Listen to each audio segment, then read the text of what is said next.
Okay, let's look at the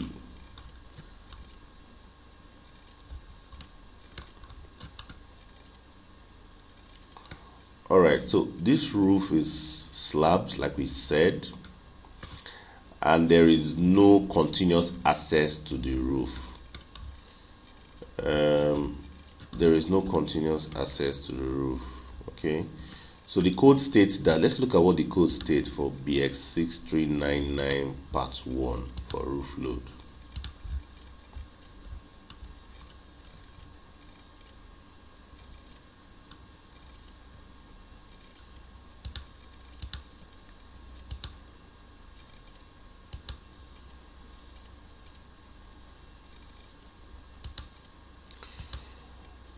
Okay, so 699 part 1 gives information on minimum life loads on floors. 6399 part 3 gives requirement for roof loading on structures. So let's look at what BS 6399 part 3 is saying. Okay, so we want to apply the roof load on the structure where there is no continuous access.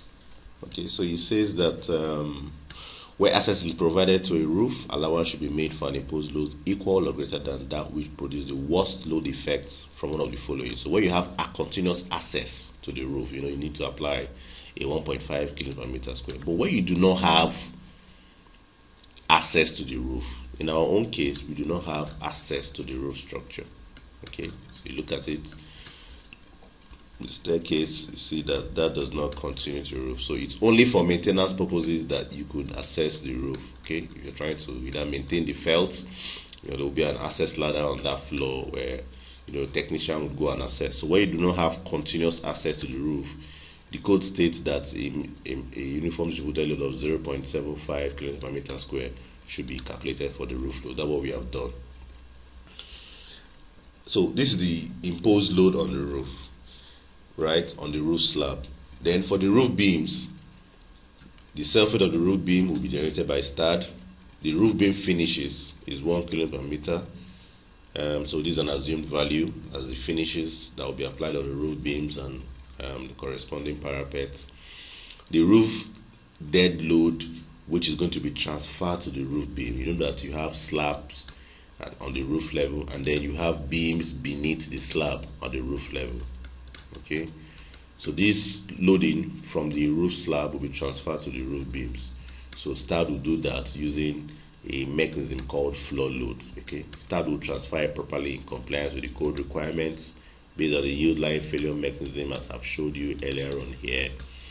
You to transfer that using a loading pattern we refer to as floor load. We'll see how that will be done when we get to that stage. So we also have the roof input. So roof dead load to be transferred to the roof beams. Okay, is given as this, which is summation of the dead load, you see.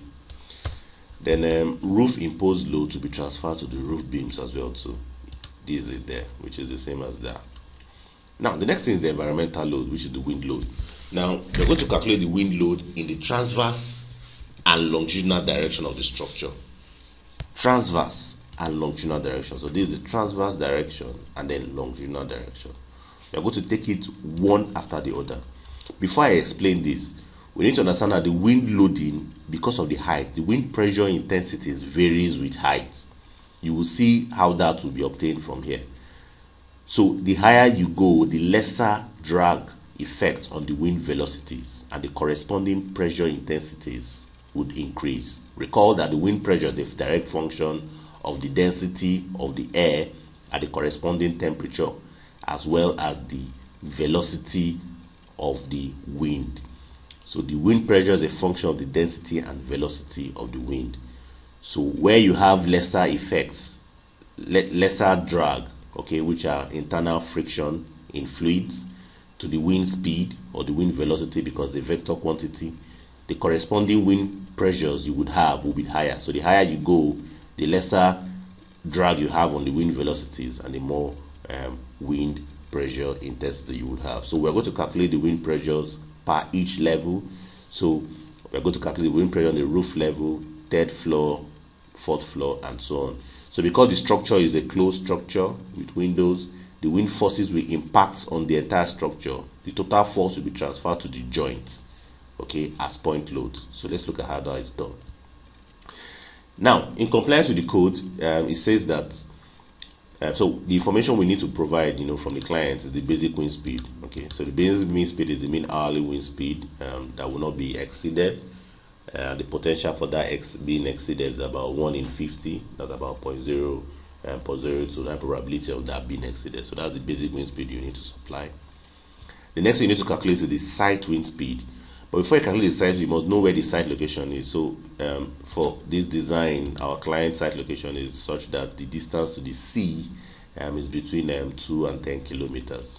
Okay, so we know where the closest sea ocean is, and that is the distance to that. So because of that, the code states that there are requirements that gives you the wind constant, the building coefficient, the attitudinal, directional, seasonal, and probability factors, a function of the distance of the site location to the ocean. Now, the effective height, so we are starting to load at the roof level. The effective height at the roof level is, let's look at the 14.9 meters. Okay, good. So let's look at the code requirement, section part 2. Okay, now the effective height is 14.9. The basic mean hourly wind speed is 25. Therefore, the site wind speed in compliance with the code. So the code states that the basic wind speed will have to be converted to site wind speed, section 2.22, by multiplying by 4 factors. One is the attitudinal factor, directional factor, seasonal factor, and probability factor. The attitudinal factor is a cater for the variance in the altitude, okay, of the wind pressure, and then directional factor is to cater for the possibility of the wind intensity varying based on the direction of approach. And then you also have seasonal factors, and then you have probability factor. For the purpose of this analysis, we assume that these factors are all one. Okay, if you do your calculations based on the code requirement, they won't vary away from unity significantly. Now, so these are all taken to be 1. The effective wind speed, which is actually gusts. So gusts are wind speeds that have an average duration of less than 1 minute, that what we refer to as gust wind velocity. So the effective wind speed from the code is actually the basic wind speed times the building factor. How did we get this building factor? Let's go back to the code. The building factor is obtained from section 2.233. It says the building factor should be obtained directly from table 4. Now, it's a function of your effective height and the distance to the sea, either in town, okay, or in country. Okay, so the distance to the sea in town, if it's up to 2 kilometers or it is more than 2 kilometers. Now, for the roof level we're looking at now, the height is about what's the height? It's 14.9 meters. Okay, 14.9 meters.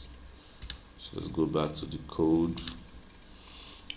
So let's take it as 15. Okay, and we said the distance to the sea, look at what we said there. It's about the worst case, 2 kilometers. The site location is about 2 kilometers to the sea. So the building factor is 1.85. Okay, that's 1.85. So once you do that, you calculate the effective wind velocity, which is this times that. So that gives us 46.25, right? This times that. And then you now have to calculate the static wind pressure in line with the directional method. The code provides for 2 methods in calculating the wind load. But let's look at this carefully. Let's look at what the code states.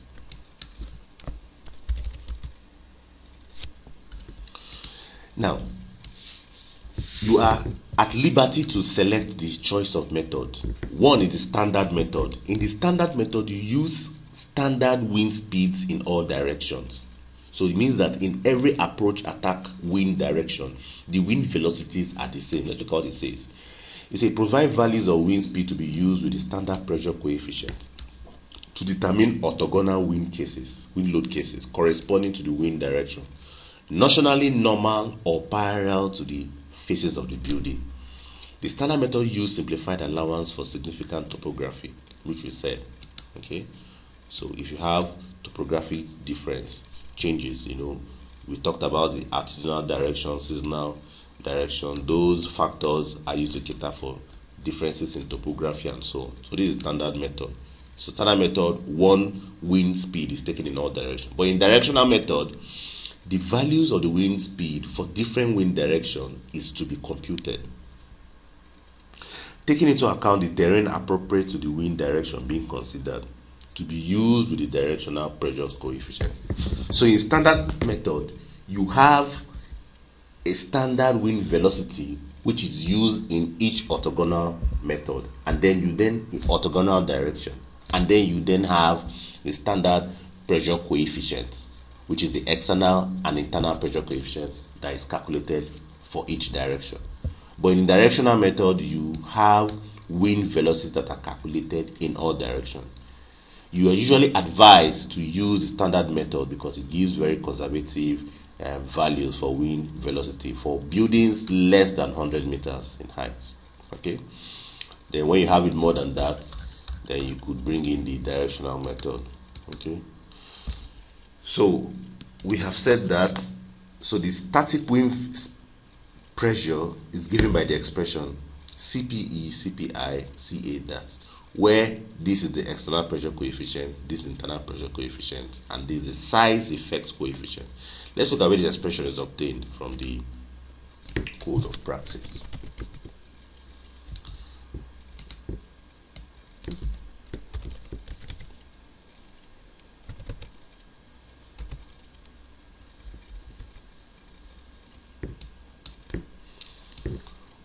So if you look at so this is how you calculate the wind load.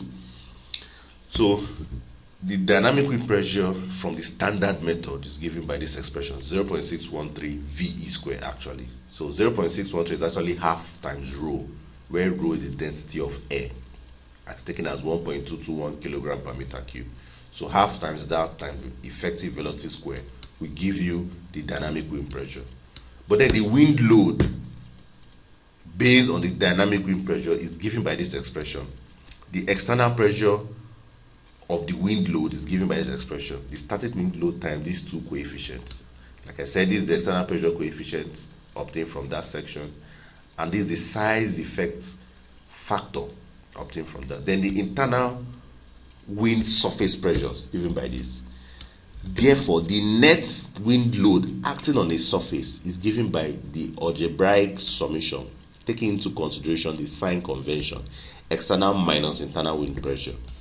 Okay, external minus internal will give you this expression that we have just put down here. Okay, this is the size effect coefficient. We said that the size effect coefficient is taken from, let's look at where that is taken from. So the size effect coefficient is taken from section 2.4.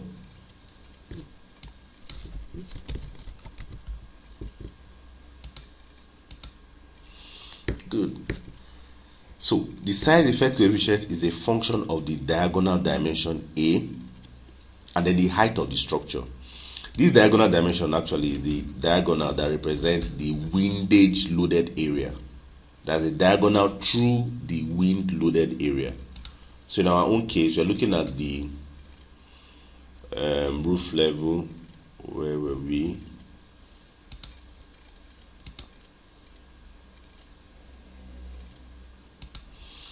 Okay, in our own case, we're looking at this level, okay, the roof level, in the transverse direction.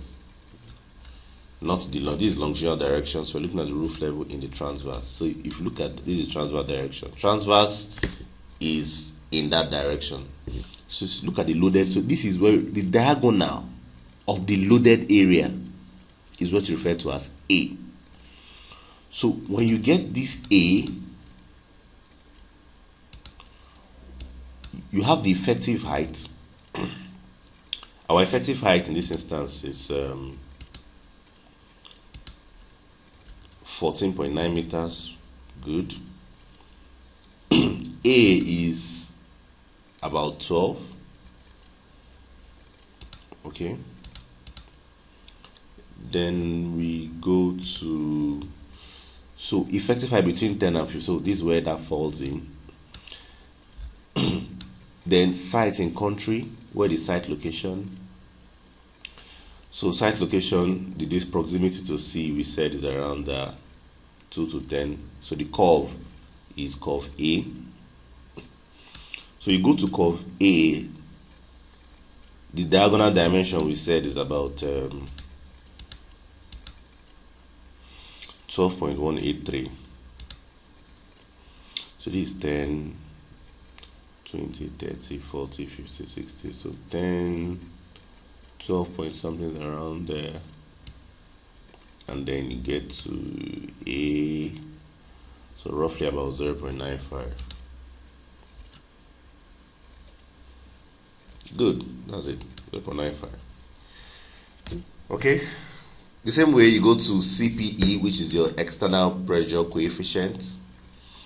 It's taken from table 5. Let's look at where table 5 is.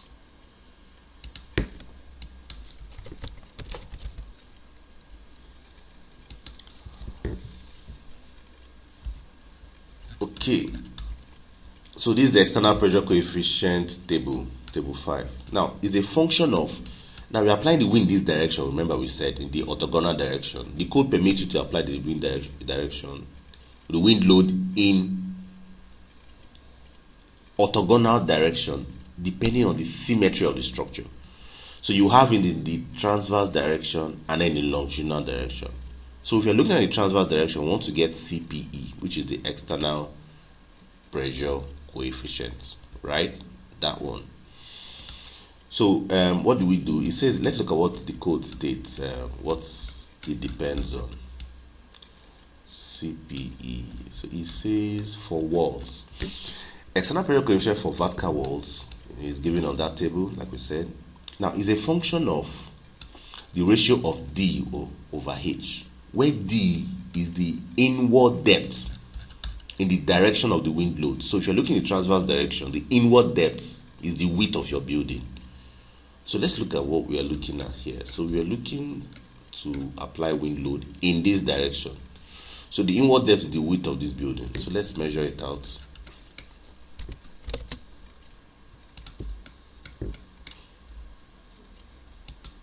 That's about 11.275.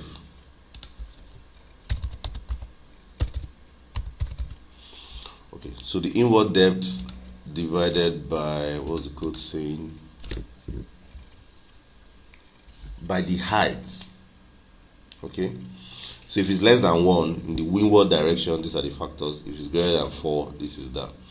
If it's between 1 and 4, you have to interpolate as the code specifies. So let's look at what the height is. The height of that floor which we are trying to calculate. We are trying to apply wind load on this floor.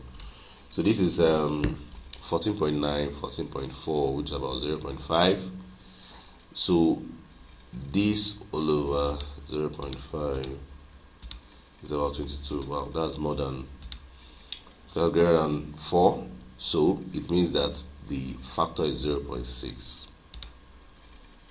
Great, 0.6, that's correct. You know, so once you get these expressions, these factors, you put that in this equation, you get the total wind pressure, right? Which we said is 0.613 VE square. VE is the effective wind speed at that direction, which we got as this. You back substitute, you get the expression for that in terms of CPE, CPI, and CA. You get CA, CPE, and CPI for walls that are permeable. These are masonry walls and they are permeable, right? So you get the expression for that. Then you put that in the expression and get your wind pressure. Now with your wind pressure, we are applying the wind load on between the third and roof level. So the total wind force is assumed to act at the centroid of the loaded area, right? So this is the total wind force per wing. Remember, there are two wings. This is this wing, this is that wing of the structure. If you calculate the total wind force on this wing, it's the same you're going to have there due to symmetry. That total wind force, we are going to distribute it evenly between the joints, assuming that the applied area is a rigid membrane. So the tributary corresponding forces to each of the joints will be total force divided by the number of joints. So when you do that, you then have this. So these are the forces you have on this joint at this level. So you do the wind load in the x direction. So this in the z, you do that on this other direction, you get the wind force. You do the same thing between the third and second floor, you get the wind force. So you find out that whatever force you will get here, will be an addition of what you have on that floor and what you have on this other floor, and so on. So once you get the wind in the same manner in which we've calculated the wind load, you do the same on the other floor. Okay? You get the external pressure coefficient, internal pressure coefficient, the size effect coefficient, and then you calculate the wind forces, dividing it by the number of joints that bound the corresponding area. Right?